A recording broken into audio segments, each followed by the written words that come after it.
Je suis super contente d'être là. C'est le deuxième live que je fais. On en avait fait un il y a un mois à peu près, qui avait, il me semble, plutôt bien plu. Donc, je suis repartie pour un deuxième live sur, là, plutôt le packaging.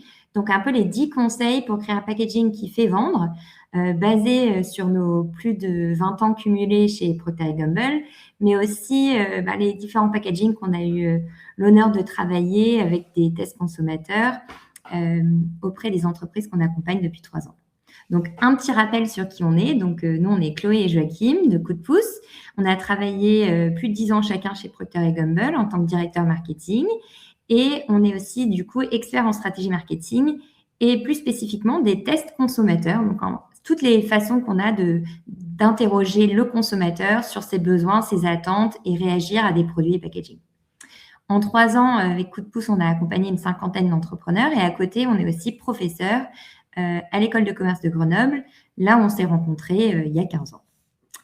Voilà un petit peu pour nous et il est temps d'attaquer. Donc, on va commencer avec la dure réalité.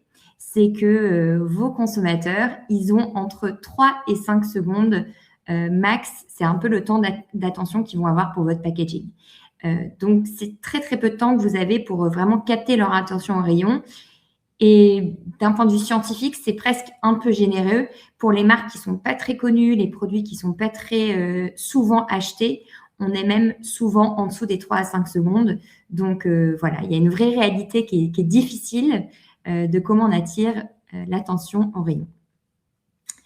Alors, aujourd'hui, ce qu'on va vous présenter, c'est une méthode qu'on utilise chez Procter Gamble qui s'appelle le See, Catch, Connect. Et en gros, c'est une façon assez simple d'évaluer un packaging et aussi de l'améliorer en se basant sur des choses concrètes, réelles, plutôt que juste j'aime pas ou mon intuition me dit qu'il y a quelque chose qui va pas, mais je sais pas trop. Donc voilà, c'est un outil de diagnostic qui se base, on va dire, sur le parcours d'achat typique d'un consommateur en magasin. C'est un petit peu pour moi l'équivalent de ce qu'on appelle le funnel de communication ou l'entonnoir de communication top, middle, bottom de funnel. C'est un peu l'équivalent pour le packaging.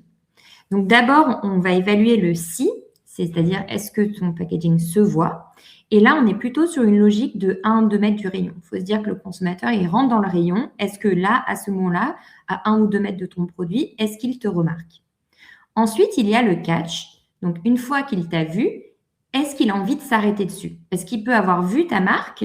D'ailleurs, quand on fait du eye tracking, c'est-à-dire qu'on fait du suivi de regard en rayon, on voit qu'il y a des packagings qui sont vus, mais le consommateur ne va jamais s'arrêter devant le rayon, c'est-à-dire, on va dire, entre 30 et 50 cm du packaging pour regarder et même lire ce qu'il peut y avoir sur le packaging. Donc ça, c'est le catch. Comment on fait en sorte que le consommateur s'arrête?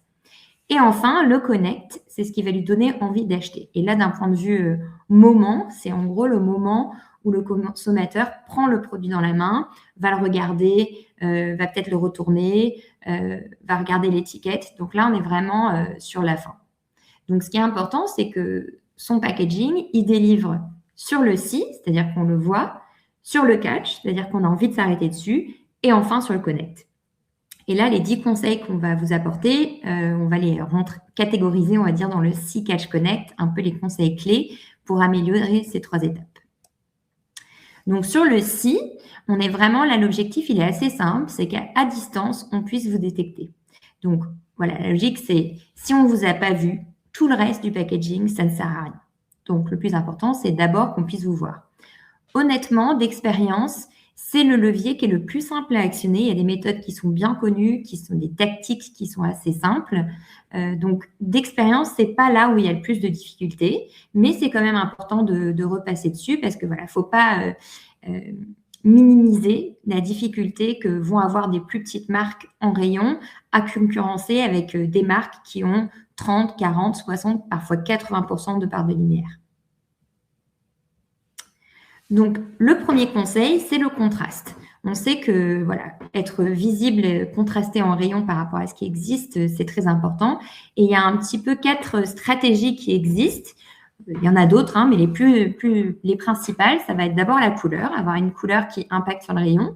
Donc, on voit, là, c'est l'exemple de la marque Tide, qui est l'équivalent de Ariel aux États-Unis, qui a volontairement cette couleur orange qui est très visible en rayon et qui se démarque du reste du rayon qui est plutôt dans le blanc, le bleu, le vert. Donc là, on a ce orange très visible. Une deuxième stratégie, c'est la forme du packaging. Donc bon, aujourd'hui, Pringles, on ne se rend même pas compte que c'est une forme originale, mais par rapport au rayon des chips qui est plutôt en sachet avec des formes plutôt rectangulaires, avoir ce format de packaging qui est plutôt cylindrique et allongé dénote et se voit dans le rayon. Troisième stratégie, c'est d'avoir une forme dans le design, dans le graphisme du pack qui est identifiable. Donc là, c'est un exemple d'une marque qui s'appelle Bindi, qui fait du riz avec différentes variantes de riz. Et du coup, là, on a cette forme de la cuillère qui est bien identifiable et qui permet de casser un petit peu et d'attirer le regard. Ce qui est important quand on a une forme identifiable pour que ça marche, c'est qu'il y ait une continuité d'un pack à l'autre. Donc là, on voit les bandeaux de couleurs qui font la continuité. Donc ça, c'est important pour que l'œil ne reste pas figé sur la forme sans avancer et voir la totalité du rayon. Et enfin, une dernière stratégie, c'est le contraste de couleurs. Donc là, j'ai mis l'exemple de chez Ricoh, qui arrive à chaque fois à avoir ce beau contraste de couleurs qui fait qu'on le remarque. Donc voilà, premier conseil, c'est de travailler les contrastes en rayon. Deuxième conseil, c'est ce qu'on appelle le brand block, le bloc de la marque. J'ai remarqué dans les différents clients qu'on a pu accompagner récemment, beaucoup de marques émergentes font un énorme travail sur les goûts, les variantes, l'originalité des différentes variantes, et du coup va avoir tendance à vouloir valoriser ça dans le packaging, c'est-à-dire avoir une couleur par gamme, et ça devient plutôt la stratégie. Donc ça, c'est une stratégie de varianting qu'on voit à droite sur les sachets de thé. Mais malheureusement, ce n'est pas une stratégie qui est très gagnante sur le si. On pourrait se dire que avoir toutes ces couleurs, ça aide pour être visible, mais malheureusement, ça fait qu'on perd un petit peu la logique d'une marque unifiée très visible, ce bloc couleur ou ce bloc forme, et du coup, ça va affecter plutôt négativement le si. Donc, quand on a un challenge de si, d'être visible en rayon, ou qu'on est une petite marque qui n'a pas du coup autant de variantes en rayon que des plus grandes marques, vraiment l'idéal, c'est plutôt de faire du brand block. Donc, il y a du brand block où toute la marque, tout le packaging est une couleur, comme Pampers ou Tide. Donc ça, c'est vraiment le plus efficace. On ne voit que cette marque en rayon. Une deuxième stratégie, qui est plutôt intermédiaire, mais qui peut bien fonctionner si le bloc il est très visible et très différencié de ce qui existe en rayon. Ça peut être d'avoir au moins la moitié du packaging qui est en brand block et l'autre moitié qui est dédiée au varianting. Donc ça, c'est l'exemple, par exemple, de Biocop, qui, je trouve, arrive à avoir ce beau contraste et ce beau brand block, mais parce qu'ils peuvent se permettre de faire que la moitié du pack en bleu, parce que l'ensemble du rayon est blanc. Donc déjà, ça leur permet d'énormément se distinguer. Si vous êtes dans un rayon où il y a déjà beaucoup de couleurs, Marocco serait de rester sur du brand block. Et enfin, j'ai quand même mis du coup Yogiti qui a du coup complètement parti sur la stratégie de varianting. Donc là, ça marche parce qu'ils ont la majorité du rayon, parce qu'ils ont plus d'une vingtaine de variantes en rayon. Et du coup, là, leur challenge, il est moins sur le si, il est plutôt sur aider leurs consommateurs à comprendre leur portefeuille, donc plutôt, on le verra, sur du connect. Mais d'un point de vue si, ça serait beaucoup plus impactant s'ils avaient la même couleur ou au moins la moitié du pack de la même couleur sur toute la gamme. Donc, si vous ne pensez pas avoir au moins 30% de part de linéaire sur le rayon, je ne vous conseille pas de partir sur une stratégie de varianting parce que ça va plutôt diluer votre brand block et votre visibilité en rayon. Donc ça, c'est un qui est très facile à mettre en place et vraiment, je vous le conseille énormément. Si aujourd'hui, vous n'avez pas de brand block très clair, ça serait la première intervention pour moi à mettre en place pour gagner en visibilité. Et déjà, rien qu'en gagnant en visibilité, vous pouvez augmenter vos ventes de 5-10% assez facilement. Hop, alors, on continue sur la prochaine conseil qui est ne pas être trop petit. Alors ça paraît évident, mais souvent quand on a un produit premium, et les marques, les plus petites marques sont souvent des gammes plus premium, on a tendance, pour pas dépasser un point prix, à avoir un pack qui est plus petit, avoir un format plus petit. Et ça, c'est un peu dangereux parce que là encore, le risque, c'est d'être perdu en rayon. Et il n'y a pas que les petites marques premium qui font cette erreur. Là, c'est un exemple qui est très connu de Procter & Gamble sur Monsieur Propre. Donc, ils avaient fait une gamme condensée de Monsieur Propre, donc en version gel plus petit. Donc, la conclusion, c'est que ce produit n'a jamais réussi à démarrer alors qu'ils ont tenté pendant 10 ans de faire des améliorations, tout tenté, beaucoup d'investissements pour gagner en visibilité, de la PLV, enfin tout ce qu'on veut. Mais parce qu'il était noyé en rayon, on le voit, déjà c'est un peu le challenge, mais il est dans la 3e baie, on voit les bouteilles bleues et roses, c'est quasiment pas visible parce que tout simplement le produit est trop petit par rapport au packaging autour. Un autre exemple, c'est Rexona, qui avait aussi ils avaient fait le changement radical, il me semble 2017-2018, de tout passer en format condensé sur leur spray, donc les aérosols, pas sur les formats billes. Et du coup, ils avaient perdu énormément en rayon. Si je ne me trompe pas, c'était à peu près 20% de chiffre d'affaires qui avait été perdu à ce moment-là. Alors là encore, ils ont compensé ensuite par de la PLV, beaucoup d'autres efforts pour la visibilité. Et petit à petit, le consommateur s'y est habitué, mais ça a mis plusieurs années. Malheureusement, les plus petites marques n'ont pas 3 à 10 ans de temps pour faire leurs preuves. Donc, il faut que tout de suite, ça puisse marcher et être visible. Donc, si vous avez un packaging qui est beaucoup plus petit que vos concurrents en rayon, ça, c'est un gros point de vigilance et essayez d'être créatif pour trouver d'autres solutions pour essayer d'améliorer l'impression de volume en rayon. Le conseil numéro 4, c'est appear big and popular. Donc, avoir l'air grand et populaire. Et ça, la raison, elle est très simple, c'est psychologique, mais personne aime être le cobaye. Donc, il y a un peu cette logique que personne ne voudra être vos premiers... Enfin, il y en a qui voudront être vos tout premiers consommateurs parce qu'ils aiment beaucoup les innovations, ou ils vous connaissent, ou vous faites partie d'un écosystème. Mais après, si vous voulez passer l'étape, on va dire, de 0,1% de part de marché à 10% de part de marché, là, c'est une période qui est très difficile parce que va falloir aller convaincre beaucoup de monde, mais personne n'a envie d'être le cobaye. Et donc là, le challenge, c'est d'une façon ou d'une autre d'avoir l'air plus populaire que ce qu'on est vraiment. Et ça, c'est une vraie stratégie qui peut marcher en si, c'est d'aller vous ancrer sur des éléments qui sont plus grands que vous. Donc, par exemple, élu produit de l'année, c'est ce qu'utilise Inga, l'éponge réutilisable, pour avoir l'air plus grand et plus populaire que ce qu'ils ne sont vraiment, en tout cas au début. Ah bah si c'est élu produit de l'année, c'est que c'est bon. Même les gens qui connaissaient pas la marque, ça venait quand même dire « Ah ok, c'est quelque chose qui vaut le coup ». Pareil sur 900 Care qui utilise 60 millions de consommateurs, on est là encore dans cette logique d'avoir l'air plus grand et plus populaire que ce qu'on est. Parce qu'on se dit, si on arrive à rentrer dans 60 millions, c'est que c'est quand même un vrai produit. De la même façon, alors là, ils ne l'ont pas mis sur leur pack, mais ça serait Marocco pour eux de le mettre sur le pack. La Vie utilise le claim 1,5 million de sandwichs vendus au Royaume-Uni.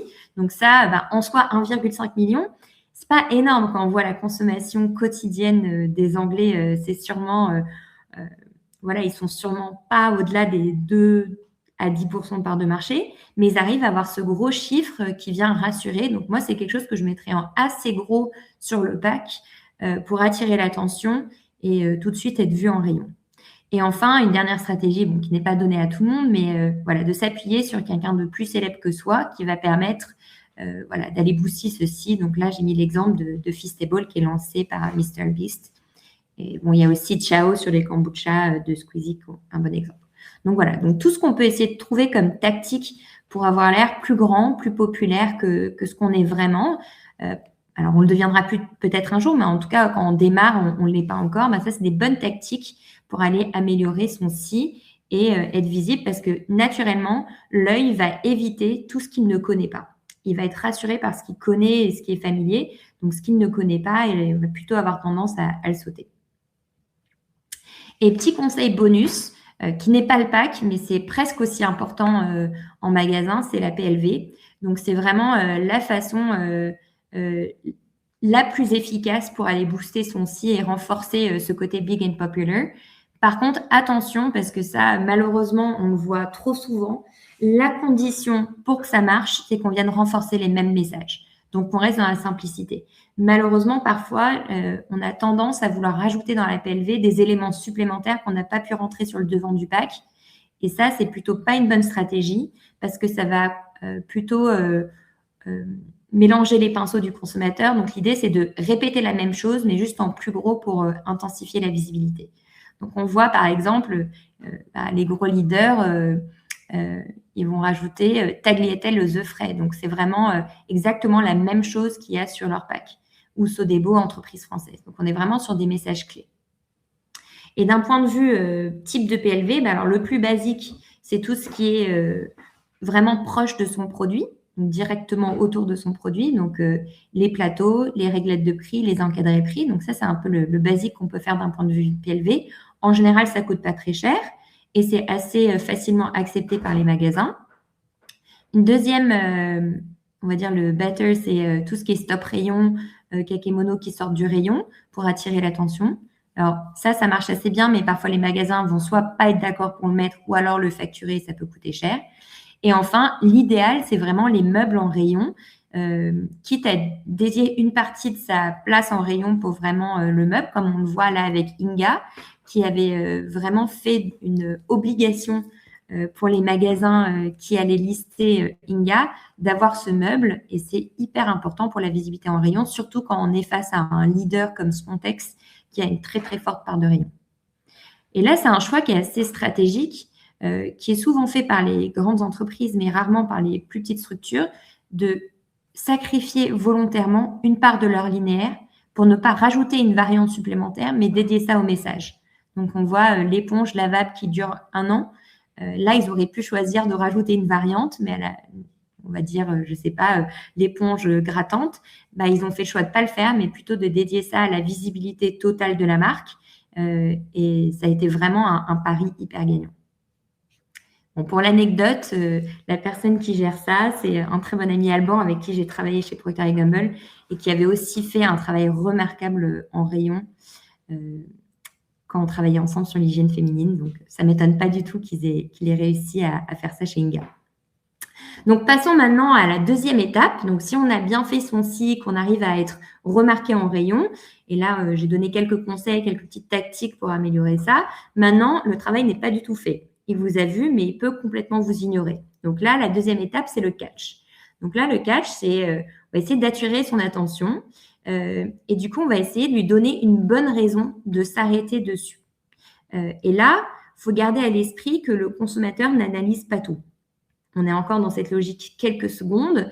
Donc, le consommateur n'est pas le responsable marketing de votre marque. Donc, très rapidement, il va chercher une accroche, un bénéfice, un visuel pour se rassurer ou comprendre ce qui se passe. Et ensuite, il va passer à autre chose. Donc, ici, ce qui va être très important pour réussir son catch, c'est de prioriser en mettant en avant qu'une ou deux choses. Donc, bon, là encore, faut-il savoir, parmi tout ce qu'on peut dire, qu'est-ce qui est le plus impactant pour le consommateur. Donc là, peut-être qu'un test consommateur peut justement être utile pour vous aider. Mais voilà, la logique, c'est vraiment le moins de messages possible pour faciliter le travail au consommateur. Donc, conseil numéro 5 pour Connect, c'est avoir des priorités de communication très claires et pas trop de communication. Donc, je sais que souvent, les petites marques qui se lancent, surtout françaises, ont l'avantage pour elles, par rapport à des grands groupes, d'avoir plein de choses à dire. Souvent, elles sont mieux disantes sur beaucoup de leviers différents, l'écologie, le goût, la nutrition, le sourcing des matières, le profil des salariés. Donc, il y a beaucoup de choses à dire et c'est une très bonne chose, mais il va falloir choisir parmi tout ce que vous pourriez dire sur votre produit, les 1 ou 2 éléments max qui vont avoir le plus de chances de convertir. Donc là, je vais vous donner par exemple l'exemple d'Always sur lequel j'avais travaillé. Donc là, il y a eu beaucoup de recherches consommateurs pour arriver à identifier quelles étaient les priorités de communication et quels sont les messages clés. Mais on voit qu'il y a un choix qui est très clair, que d'abord, on va prioriser la marque. Donc, la moitié du pack, finalement, c'est le branding, c'est ce brand block always qu'on va retrouver du coup sur tous les packaging. La deuxième priorité, c'est ce que je suis, c'est-à-dire quel produit je suis en train de vendre. Donc là, c'est le varianting. Donc là, on est en train de vendre un produit pour la nuit. On retrouve le code couleur de la nuit en haut du packaging. On retrouve les différentes serviettes et on voit que c'est la 3e sur 4 qui est identifiée. Le nom night et aussi la taille 3. Donc là, en gros, on a mis tous les critères possibles parce qu'on sait que c'est très important sur l'hygiène féminine. La femme veut pouvoir trouver très vite le produit dont elle a besoin et pas se tromper. Parce que si on se trompe de variante, c'est très inconfortable. Et aussi, elle veut pouvoir indiquer à quelqu'un d'autre facilement s'il doit aller lui chercher un conjoint ou un de ses enfants doit aller chercher en rayon le produit, doit pouvoir lui dire c'est la taille 3 ou la taille nuit, et très vite, on doit pouvoir trouver le produit. Donc ça, les études consommateurs ont prouvé que c'était hyper important. Donc une deuxième priorité de communication, c'est le varianting. Et on a mis toutes les façons différentes possibles et imaginables pour que la personne puisse se retrouver que c'est bien la taille 3. Enfin, la troisième priorité, c'est le bénéfice principal important pour la cible. Donc là, on est sur le 100% de protection. Donc, en général, on va tester une 50aine de claims différents jusqu'à avoir un qui performe mieux que les autres et c'est celui-là qu'on va choisir. Alors, on aurait pu dire 1 milliard de choses sur ce produit, mais le fait d'avoir testé, ça nous rassure que c'est vraiment le 100% de protection qui génère le plus d'intention d'achat, donc on est confiant et c'est celui-là qu'on met. Et enfin, le dernier élément du pack, c'est la preuve. Donc, pourquoi nous croire qu'il y a 100% de protection ? Et là, on a testé différentes preuves différentes et au final, celle qui rassure le plus, c'est le visuel du produit avec des dessins, des couleurs assez foncées par rapport aux marques de distributeurs qui ont des couleurs plus fades qui donnent le sentiment que le produit est moins sophistiqué. Donc voilà, donc vraiment avoir des priorités de communication claires, pas plus que 4, incluant la marque et la description du produit, et vraiment adapter la taille de la place sur le packaging en fonction des priorités. On a dit que la marque, c'était en 1, mais on a aussi dit que la preuve, c'était en 4. Donc la preuve, elle ne va pas être plus grosse que ça. C'est un tout petit cercle et ça ne sera pas plus que ça. Et ça, je trouve que c'est ce qui est le plus difficile pour beaucoup de marques qu'on suit ou qu'on accompagne. Et malheureusement, sans cette discipline, en fait, le consommateur ne voit rien. Si vous choisissez de mettre 2 bénéfices parce que vous vous dites que c'est important pour le consommateur, en fait, vous allez devoir mettre en plus petit. Et donc, au final, le consommateur ne verra moins bien votre message. Il aura moins de chances de convertir. Donc, ma recommandation, c'est vraiment tester avec vos consommateurs ce qui marche le mieux et ensuite rester qu'avec le premier élément qui est arrivé en tête, quitte à avoir l'illustration qui vient aussi appuyer ce même message, plutôt que d'utiliser tout l'espace du pack pour rajouter le plus d'éléments possible. Donc là, à droite, je vous montre un exemple d'un pack sur lequel on a travaillé, où on a fait une étude consommateur, parce que du coup, c'était une biscuiterie qui avait un challenge, c'est que c'est un produit qui est bio, fabriqué en Provence, avec des farines de légumineuses, que des ingrédients hyper premium, des recettes très originales, et en plus, c'est une biscuiterie solidaire, c'est-à-dire que tous les salariés de l'entreprise qui s'occupent de la production sont en réinsertion. Donc voilà, donc beaucoup de choses à dire sur ce produit. Et globalement, un choix qui n'avait pas été complètement fait entre est-ce qu'on part sur l'histoire plutôt de la santé, les farines de pois chiches, etc. Est-ce qu'on part plutôt sur le côté Provence, les illustrations, le type de pack très typique des biscuits provençaux, ou est-ce qu'on part sur l'histoire plutôt solidaire avec ce pack? Et du coup, le premier pack, quand on a commencé à travailler avec Fleur du Beau Geste, il y avait ces 3 histoires qui étaient représentées, mais pas forcément de choix très clairs. Donc, ce qu'on a fait, c'est qu'on a fait une étude consommateur pour aller valider de ces 3 concepts lequel avait le plus d'impact, et ensuite, quelle était la meilleure façon de traduire ce côté solidaire. Et du coup, les résultats du test, c'est que parmi les 3 histoires, celle que les consommateurs trouvaient la plus intéressante, la plus différenciante et qui justifiait le plus un prix premium, c'était le côté insertion, donc biscuiterie solidaire. Et on avait travaillé différentes façons d'exprimer et d'expliquer cette logique-là. Et ce qui a marché le mieux d'un point de vue quantitatif, c'était du coup ce visuel de entreprise d'insertion qui vient vraiment faire la preuve du claim qui est « c'est bon d'être solidaire ». Donc, d'un point de vue priorité de communication sur le nouveau pack du Beau Geste, on a vraiment le branding qui est en premier, la marque, avec le logo beaucoup plus gros, mais aussi ce bandeau bleu qu'on retrouve à travers tous les packs et le visuel du soleil qui est beaucoup plus présent sur le packaging. Donc ça, on est vraiment à un gros tiers du pack qui est le branding. C'est la priorité numéro 1. Priorité numéro 2, c'est ce que je suis, la variante. Donc là, on veut mettre en avant le côté original et délicieux des recettes. Donc, un visuel clair qui met plutôt en avant le cookie qui donne envie et les ingrédients, chocolat noir et graines de tournesol. Donc ça, c'est priorité numéro 2. Priorité numéro 3, c'est le bénéfice principal qui est le côté solidaire avec le petit logo entreprise d'insertion qui vient faire la preuve de ce travail.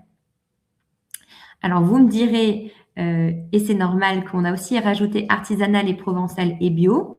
Bah, le bio, parce que c'est obligatoire pour pouvoir être vendu en magasin bio, qui est le canal numéro 1 du Beau Geste. Et le artisanal et provençal, pareil, c'est plutôt beaucoup de boutiques vendent ce produit en cadeau. Et du coup, c'était une obligation commerciale de maintenir ce claim. Mais il est en bas, en petit, sur du blanc, donc nettement moins lisible. Si le consommateur arrête d'un point de vue regard derrière juste en dessous du pins entreprise d'insertion, c'est complètement OK pour nous. Et on voit que le regard du consommateur, il commence sur le logo Le Beau Geste, descend au variant et ensuite finit avec le pins qui nous convient complètement. Conseil numéro 6, pareil sur le connect, et c'est un petit peu lié à ce qu'on disait avant c'est de vraiment prendre la charge mentale du client. Donc, ceux qui me connaissent savent que ça, c'est un vrai truc qui revient chez moi. Mais finalement, faire du bon marketing, c'est accepter de prendre la charge mentale, c'est-à-dire je vais réfléchir, je vais bien comprendre quel est l'élément le plus important et je vais te le dire. Comme ça, je ne demande pas au consommateur de faire tout le travail, d'essayer de comprendre ce que mon produit fait, etc. Donc, l'essentiel, c'est vraiment une définition très claire. Je fais le travail en amont de comprendre qui est ma cible, quel est son besoin, et je lui explique quel est son besoin et en quoi j'y réponds. Si c'est flou, le consommateur, il va désélecter direct. Il ne va même pas regarder plus. S'il ne comprend pas tout de suite, en 3-5 secondes, ce que vous êtes en train de faire et quel est l'intérêt pour lui, il passe à autre chose. Même si c'est super intéressant, même si votre produit pourrait être la réponse parfaite à son problème principal, finalement, il n'a juste pas de temps à perdre avec ça. Donc, c'est vraiment à vous de prendre la charge mentale de votre client final. Et aussi d'accepter que vous ne pouvez pas tout dire et tout faire et qu'il faut faire des choix. Et du coup, là, je voulais vous parler de l'exemple de Monsieur Propre qui, typiquement, n'a pas fait de choix et n'a pas pris la charge mentale du client. Ils ont fait un concentré de Monsieur Propre, du liquide sol, très bien. Donc, jusque-là, on sait faire, ça d'un point de vue marketing, d'expliquer que le produit, il y a moins d'eau, il est plus concentré. Mais ils n'ont pas fait que ça. Ils ont voulu complexifier l'histoire. Ils se sont dit, tant qu'à faire, peut-être on pourrait faire vendre plus à notre consommateur s'il s'en servait pour autre chose que le sol. Ce produit, on peut s'en servir pour les surfaces, pour nettoyer la cuisine, la salle de bain. Donc, du coup, on ne va pas reprendre exactement les codes de la compaction, c'est-à-dire prendre exactement la même bouteille de Monsieur Propre, la faire plus petite. On va plutôt mélanger les codes pour que ça soit plus générique et que du coup, le consommateur se dise qu'il peut s'en servir partout. Aussi comme un petit sif sur les surfaces, etc. Donc, volontairement, ils ont brouillé un petit peu les pistes pour que le consommateur se pose plus de questions et se dise « Ah je peux m'en servir pour autre chose que le sol ». Bon, fausse bonne idée en fait. Parce que du coup, ce pack, il ressemble aussi beaucoup à un pec citron, c'est-à-dire un liquide vaisselle. Du coup, beaucoup de consommateurs, et ça, même les recherches consommateurs avant le lancement le validaient, confondait ce produit avec un liquide vaisselle. Et en fait, le consommateur, il n'est pas là pour se dire, bon, est-ce que c'est vraiment un liquide vaisselle ou est-ce que c'est pour le sol? Mais en fait, peut-être je peux m'en servir pour la cuisine. Non, c'est trop compliqué comme histoire. Finalement, ça aurait été sûrement un plus gros succès si dès le début, ils avaient juste fait une petite bouteille en plus trop mignonne du Monsieur Propre, celle qui est très typique qu'on voit à gauche, et vendu ça comme une compaction plutôt que de faire une histoire trop compliquée où le consommateur se perd. Un autre exemple, ça a été d'ailleurs la première marque qu'on a accompagnée, donc petite émotion là, c'est le produit Milk. Donc le Milk, c'est en gros, c'est une purée extrêmement fine de noisettes ou d'amandes. Et ensuite, on peut rajouter de l'eau, mixer avec un petit mixeur ou secouer, et ça fait du lait de noisette ou du lait d'amande. Donc, déjà, d'un point de vue écologique, c'est super intéressant parce que du coup, on ne transporte pas 90% d'eau, mais c'est aussi hyper économique et ça permet aux consommateurs d'adapter un petit peu en fonction de ses goûts la boisson. Il y en a qui préfèrent un lait végétal plus onctueux, d'autres plus léger. Donc, voilà. Donc, un produit hyper intéressant. Et là,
ou des kits type Old El Paso.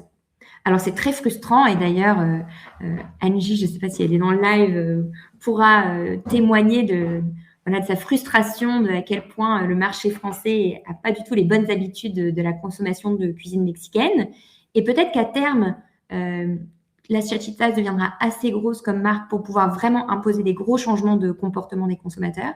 Mais aujourd'hui, le choix qu'on a fait en lançant, c'est de rester plus proche d'un produit de format deep, donc à la fois en termes de forme de packaging, en termes de quantité d'épices, de texture, mais aussi de packaging pour rester plus proche de ce qui existe sur le marché. Donc ça, c'est quand même important de garder en tête que si vous êtes complètement décorrélé de ce qui existe dans le marché, de ce que le consommateur est familier et connaît, ça va être difficile de connecter. Un deuxième exemple d'une marque qu'on a accompagnée, c'est Antaou, qui fait des petits dips d'apéritifs très, très goûtus, mais qui avait du mal à avoir des rotations en magasin assez performantes en GMS et du coup nous a appelé pour retravailler l'étiquette et le packaging.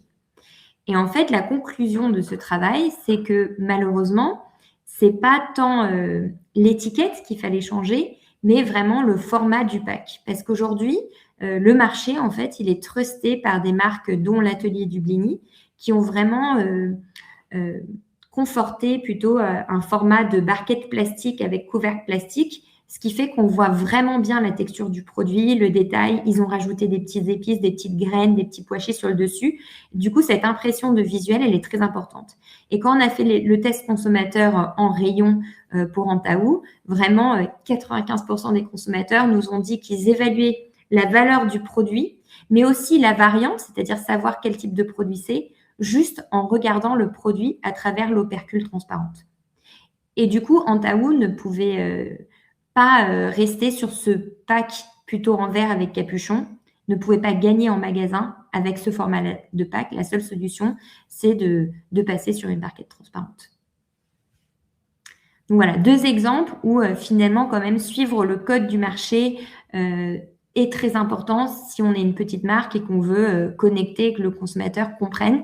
Parce que malgré tout, il y a des leaders qui ont peut-être leurs faiblesses, mais ces leaders, ils ont créé les habitudes du consommateur. Ils ont ce qu'on appelle le thought leadership, c'est-à-dire qu'ils ont créé un peu toute la réflexion de la catégorie et éduqué le consommateur depuis des décennies, en fait. Voilà, donc là, on clôture un petit peu la partie catch et maintenant, on va passer à la partie connect. Donc là, c'est vraiment le moment où on vient convaincre et rassurer. Donc le consommateur, il vous a vu, il s'est rapproché à 30 cm du rayon et ça l'a un peu attisé sa curiosité. Et maintenant, on va essayer de le faire acheter. Donc là, on est dans la phase connect. Donc la phase connect, c'est le moment où il va vraiment prendre le produit en main, vraiment s'intéresser à l'étiquette prix et se mettre en position de peut-être j'achète pas. À ce moment-là, le connect, c'est vraiment convaincre et rassurer. Donc, c'est vraiment la dernière étape pour aider à la décision. Et à ce moment-là, c'est vraiment donner confiance, créer de l'adhésion et même rassurer. Vraiment, c'est le mot que j'aimerais qu'on se rappelle de cette phase-là. C'est que souvent, on sous-estime les freins qu'ont les consommateurs, en fait, à vous faire confiance, à vous acheter. Donc là, on vient rassurer. Donc, là, vraiment, le packaging, il doit jouer le rôle de levier d'achat, rassurer, mais sans trop en faire. Et ça paraît simple, mais malheureusement, c'est souvent là que ça pêche parce qu'en fait, on ne sait pas exactement quels sont les messages les plus importants pour rassurer, pour créer cette adhésion de la dernière seconde, on va dire. Donc, on va commencer par le conseil numéro 8, c'est vraiment les freins à l'achat. Quels sont les freins principaux à l'achat? Et du coup, comment je peux rassurer simplement? Et du coup, là, j'ai mis 3 exemples qui me sont venus en tête. La première, c'est les sauces piquantes de Loki. Donc, Loki, c'est une marque de kombucha qui a une base de consommateurs plutôt féminine. Du coup, ils voulaient lancer une marque de sauce piquante à base de kombucha avec des goûts assez acidulés, très originaux, presque même gourmands quand on voit manque passion.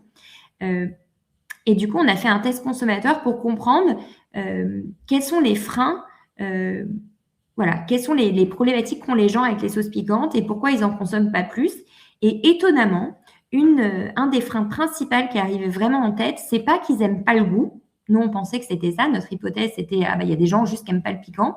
Mais en fait, il y a des inquiétudes sur l'impact sur le ventre, la digestion des sauces piquantes.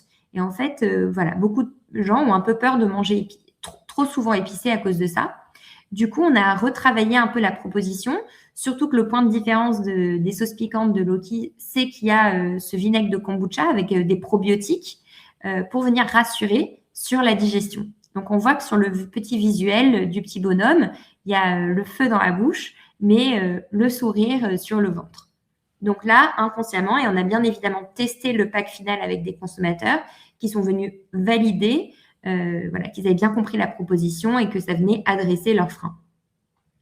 Un deuxième exemple, c'est Tampax. En fait, un des freins principaux à la consommation de tampons et de Tampax en particulier, vu que Tampax c'est 80% du marché, c'est de ne pas savoir comment se servir d'un tampon.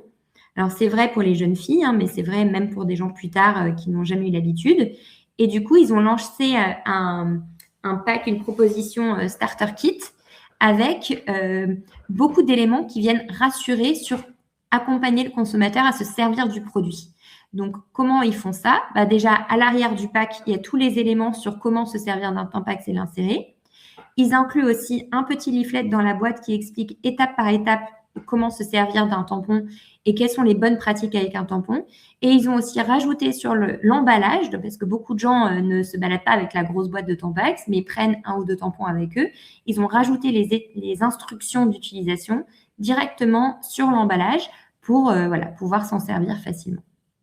Donc là, vraiment, une grosse partie de la communication sur le pack vient adresser ce frein principal qui est « je ne sais pas comment m'en servir ». Et enfin, troisième exemple, alors désolé, c'est un très vieux visuel, mais c'était un visuel en coupon sur un produit Always Discreet. Donc, Always Discreet, c'est pas très sexy, mais c'est des produits pour fuites urinaires. Et un des freins principaux, c'est que le produit coûte quand même 10 €. Le plus petit pack coûte 10 € et on ne sait pas si ça va convenir, si la taille va être la bonne, si l'absorption va être la bonne, si ça va être assez confortable. Et du coup, un des freins principaux qu'on avait, sachant qu'on n'était pas leader du marché, mais qu'on venait de lancer la marque et de challenger le leader du marché, c'était rassurer que ça vaut le coup de tester et que si vous êtes, si ça convient pas, la taille convient pas, etc., vous serez remboursé. Donc du coup, truc bête et méchant, satisfait ou remboursé, qui a très bien fonctionné. Donc là, on vient vraiment identifier quel est le frein principal qui bloquerait l'achat et on met le paquet pour venir rassurer sur les éléments. Alors, on n'est pas forcément obligé de tout mettre à l'avant du packaging. C'est pour ça que l'arrière du packaging peut aussi bien servir pour venir renforcer ces messages-là. C'est le cas notamment de Loki Hot Sauce qui explique bien derrière les probiotiques, etc.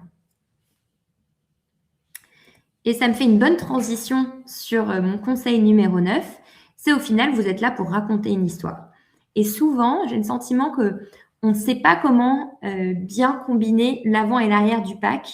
Finalement, il faut imaginer ça un petit peu comme un livre, comme une histoire qu'on est en train de raconter. L'avant du pack, on met juste le titre, on met le petit mot, la petite phrase qui va attirer l'attention.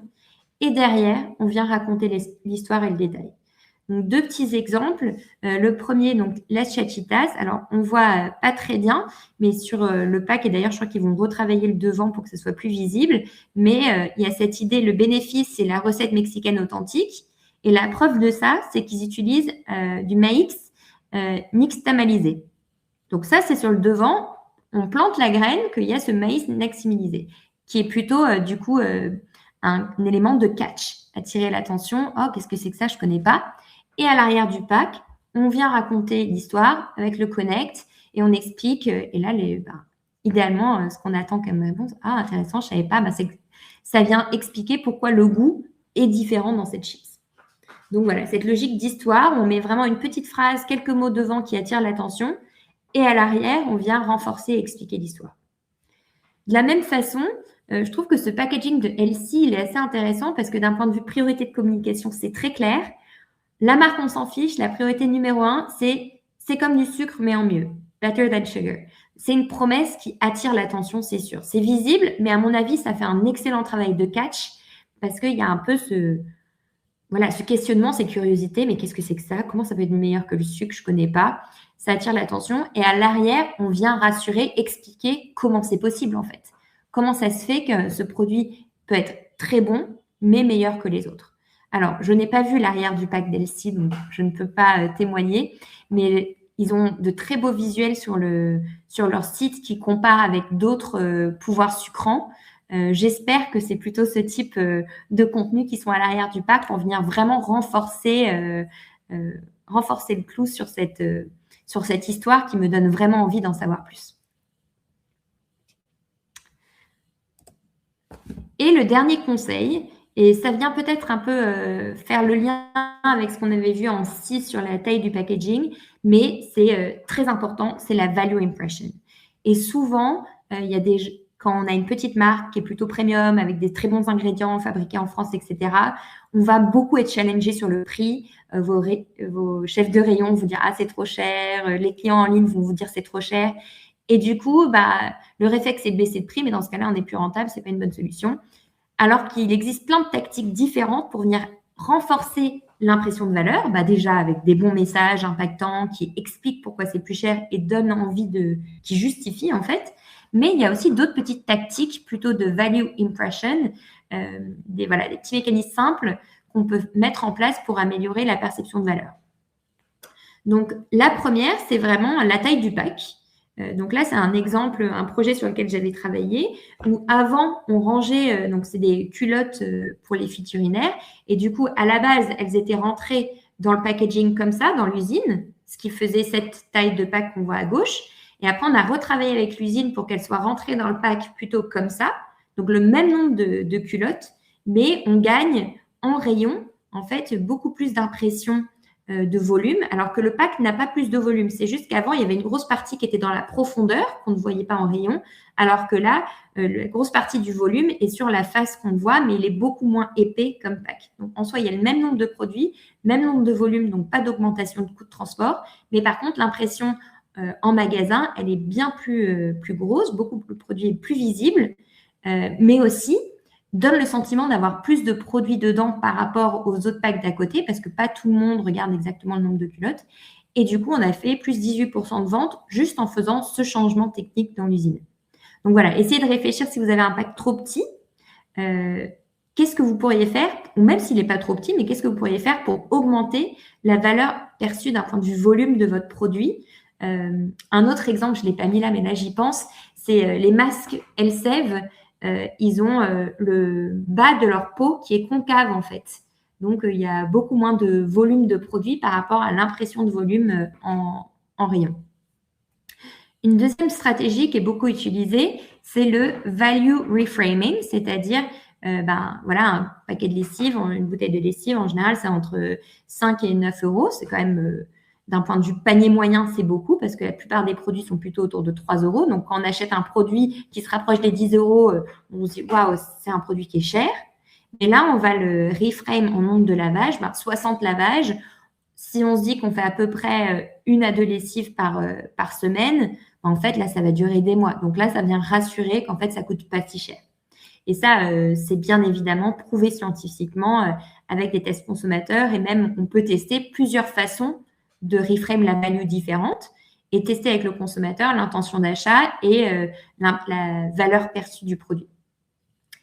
Et une troisième stratégie pour améliorer l'impression de valeur, c'est le performance reframing, où on vient reframe la performance du produit. Donc là, c'est vrai pour les produits condensés, mais c'est aussi vrai pour les produits qui sont plus performants. Donc là, c'est le cas de Fairy, qui est un peu le leader de produits vaisselle en Europe.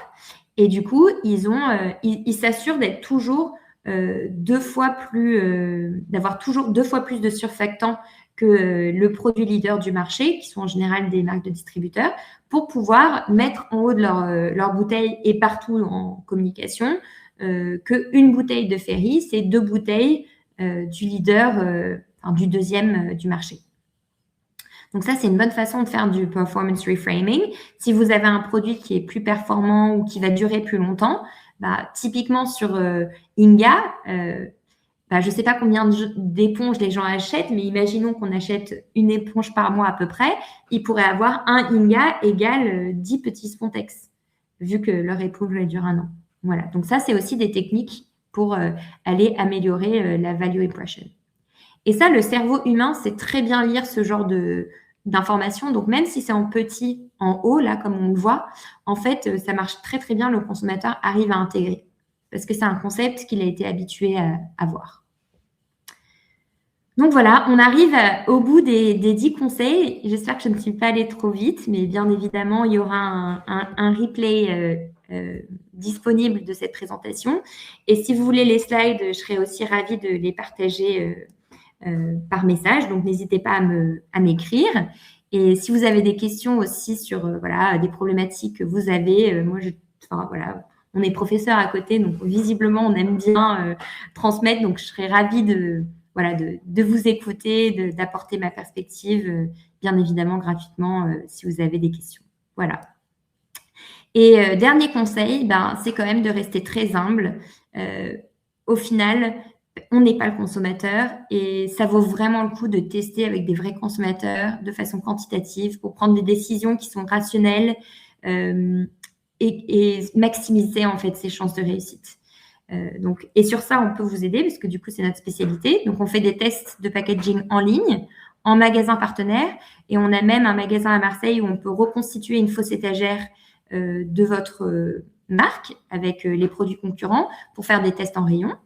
Et voilà, on a plus de 20 ans d'expérience en test consommateur. On a réalisé plus de 150 études et on a travaillé sur 300 lancements de produits. Donc voilà, petite expérience dans la GMS. Et nous, la logique, c'est on veut aider des petites marques à utiliser les tests consommateurs parce qu'on sait à quel point ça aide les grands groupes.